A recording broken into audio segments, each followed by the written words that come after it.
Hello guys, നമസ്കാരം. കേരളത്തിൽ റോഡുകളിൽ കണ്ടുവരുന്ന ഒരു കാഴ്ചയാണ്, സ്ഥിരം കാണുന്ന ഒരു കാഴ്ചയാണ് ഒരു വണ്ടി ഒരു തട്ടയെ മുട്ടയെ ചെയ്ത് കഴിഞ്ഞാൽ ഡ്രൈവർമാർ തമ്മിൽ ഒന്നുകിൽ കിടന്ന് റോഡിൽ കിടന്ന് ചീത്ത വിളിക്കും, അല്ലെങ്കിൽ കിടന്ന് അടി കൂടും. സത്യം പറഞ്ഞാൽ ഈ വിദേശ രാജ്യങ്ങളെയൊക്കെ കണ്ടാണ് നമ്മളിതൊക്കെ പഠിക്കേണ്ടത്. അവിടെയൊക്കെ ഒരു വണ്ടി ഇതേപോലെ തട്ടയെ മുട്ടയെ കഴിഞ്ഞ് കഴിഞ്ഞാൽ അവർക്ക് ഒരു പ്രശ്നമല്ല. അവർ തമ്മിൽ ആദ്യം കാണുമ്പോൾ ഷേക്ക് ഹാൻഡാണ് കൊടുക്കുന്നത്. ഞാൻ സൗദി, ദുബായ് ഒക്കെ പോയിട്ടുണ്ട്. അവിടെയൊന്നും ഇവിടത്തെ പോലെ ഒരു പ്രശ്നവുമില്ല. ഇവിടെ ഒന്ന് വണ്ടി ഓടിച്ചുകൊണ്ട് പോകുമ്പോൾ ഒന്ന് ജസ്റ്റ് ഒന്ന് നോക്കിക്കഴിഞ്ഞാൽ അപ്പോഴേ തമ്മിലടിയാണ്.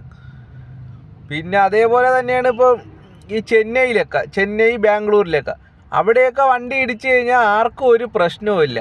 അവർക്കൊക്കെ ഒരു പ്രശ്നമില്ല, അവരങ്ങ് സംസാരിച്ച് കോംപ്രമൈസ് ചെയ്തങ്ങ് പോവുകയാണ്. ഇവിടെ മാത്രമേ ഈ ഒരു പ്രശ്നമുള്ളൂ. ഒന്ന് വണ്ടി ഒന്ന് തട്ടിക്കഴിഞ്ഞാൽ പിന്നെ അച്ഛനെയും വിളിച്ച് വീട്ടിലുള്ള തെറിയും വിളിച്ച് ഇതുവരെയ്ക്കും കേട്ടിട്ടില്ലാത്ത തെറികളാണ് വിളിക്കുന്നത്.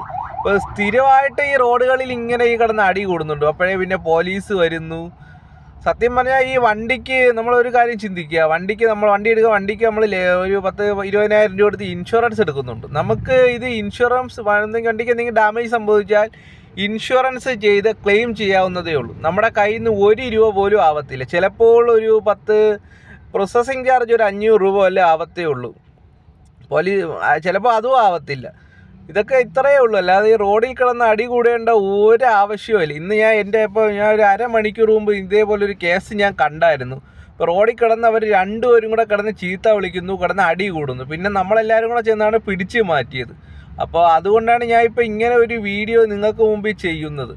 ഇതൊക്കെ ഇൻഷുറൻസ് ക്ലെയിം ചെയ്യാവുന്ന കേസുകൾ മാത്രമേ ഉള്ളൂ. അതുപോലെ തന്നെയാണ് മലയാളികൾ പൊതുവേ ഈ വണ്ടി ഇപ്പോൾ ചെറിയൊരു റോഡിൽ കൂടെ പോകുമ്പോഴും